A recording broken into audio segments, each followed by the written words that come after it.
Hello guys, আসসালামু আলাইকুম। আপনাদেরকে আজকে দেখাবো কিভাবে তাওয়া খিচুড়ি বানাইতে হয়। প্রথমে মাংস আর পেঁয়াজ মরিচ দিয়ে তেলের পর ভাজবেন। ভাজতে মাংসটা যখন একটু কালো কালো হবে তখন ওই মাংসটা এই ভেঙে দিবেন। ভেঙে দেওয়ার পরে ভাজা শেষ হলে মাংসটা সাইডে রাইখা ডিম দিবেন, ডিম ছেড়ে দিবেন।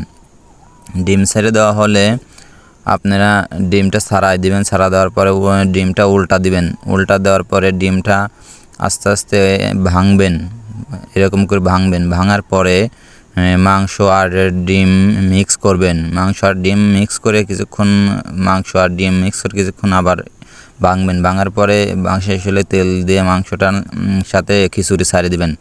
খিচুড়ি দিবেন যে কয় প্লেট আপনার দেওয়ার দরকার খাবেন সেই কয় প্লেট দিবেন। দেওয়ার পরে আপনারা খিচুড়িটা লাড়বেন, তেল দিয়ে একটু মাংসর ঝোল দিয়ে লাড়বেন। লাড়তে লাড়তে যখন গরম হবে তখন যে চলে আসছে দেখেন টেবিলে দিয়ে দিছে। আমরা এখন টেবিলে বসে পড়ছি।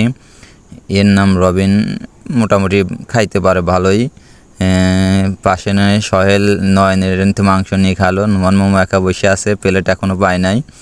তো নয়ন আবার সোহেলের এনতে মাংস নিয়ে খায়া শোধ দিল বলল।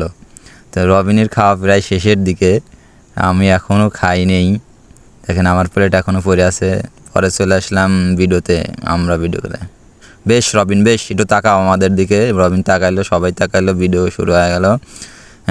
পরে মামু নাই, মামু তো আছে একা বসে। দেখি মামুর কী অবস্থা। মামু একা বসে খাচ্ছে।